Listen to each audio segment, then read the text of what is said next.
Hi കൂട്ടുകാരെ, അപ്പോൾ ഇന്നത്തെ ഒരു വീഡിയോ എന്ന് വെച്ചാൽ വേറെ ഒന്നുമല്ല, ചൂട് അതികഠിനമായി നിൽക്കുന്ന ഈ സമയത്ത് നമുക്ക് എന്ത് കിട്ടിയാലും നമ്മൾ ജ്യൂസ് അടിച്ച് കുടിക്കുമല്ലോ. പപ്പായോ മാങ്ങ തണ്ണിമത്തനോ ഓറഞ്ച് അങ്ങനെ എന്ത് സാധനം കിട്ടിയാലും നമ്മൾ ജ്യൂസ് അടിച്ച് കുടിക്കും. അതുപോലത്തെ ഒരു അവസ്ഥയാണ് ഇപ്പോഴും കടന്നുകൊണ്ടിരിക്കുന്നത്. മിനിറ്റ് വെച്ച് തണുത്ത വെള്ളം എത്ര കുടിച്ചാലും മതിയാവത്തില്ല. അതേ ഒരു സമയത്താണ് അടുക്കളയിൽ നിന്നപ്പോൾ വണ്ടിക്കാരമായ പഴവർഗ്ഗങ്ങൾ വിളിച്ചുകൊണ്ട് പോയത്. അപ്പോൾ മാങ്ങയും തണ്ണിമത്തനും ഉണ്ടായിരുന്നു. അപ്പോൾ ഞാനിത് പേരയ്ക്ക ഉണ്ടായിരുന്നു, പേരയ്ക്ക വാങ്ങിച്ചില്ല. അപ്പോൾ ഞാൻ മാങ്ങയും തണ്ണിമത്തനാണ് വാങ്ങിച്ചത്. അപ്പോൾ മാങ്ങ ഞങ്ങളുടെ നാട്ടിൽ മൂവാണ്ട മാങ്ങ അധികമായിട്ട് കാണത്തില്ല, പക്ഷെ ഇന്ന് വണ്ടിക്കാരൻ കൊണ്ടുവന്ന് മൂവാണ്ടനാണ്. അപ്പം മൂവാണ്ടൻ എനിക്കറിയാം, ഞങ്ങളുടെ അണ്ണൻ്റെ സ്ഥലത്ത് ഇഷ്ടംപോലെ ഉണ്ട്. അപ്പം നന്നായിട്ട് പഴുത്തിട്ടില്ല കേട്ടോ, ഇപ്പോഴത്തെ ചൂടിലും അങ്ങനെ വലുതായിട്ട് പഴുക്കത്തില്ല. എന്നാലും ഞങ്ങൾക്ക് ജ്യൂസ് അടിക്കാൻ പറ്റും. അതുകൊണ്ടിട്ട് ഞാനത് വാങ്ങിച്ചു. പിന്നെ ഒരു തണ്ണിമത്തനും വാങ്ങിച്ച്.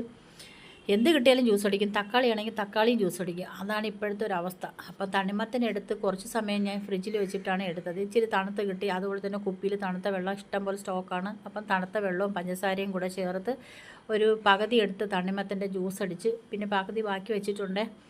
കാരണം ചൂട് കൊണ്ടിട്ട് നമുക്ക് നിൽക്കാൻ പറ്റത്തില്ല, അത്രയ്ക്ക് ചൂടാണ്. വെള്ളം എപ്പോഴും സ്റ്റോക്ക് ആയതുകൊണ്ടിട്ട് തണ്ണിമത്തൻ്റെ ജ്യൂസ് അടിച്ച് നല്ല തണുത്ത ജ്യൂസ്, നല്ല കൂള്, ശരീരം നല്ല തണുക്കും കേട്ടോ. തണ്ണിമത്തൻ ജ്യൂസ് അടിച്ച് ഫുൾ ടൈം വെള്ളം, താമര വെള്ളത്തിൽ കിടക്കുമ്പോഴാണ് നമ്മുടെ അവസ്ഥ. അത്രയ്ക്ക് ഇഷ്ടം പോലെ വെള്ളം കുടിക്കും.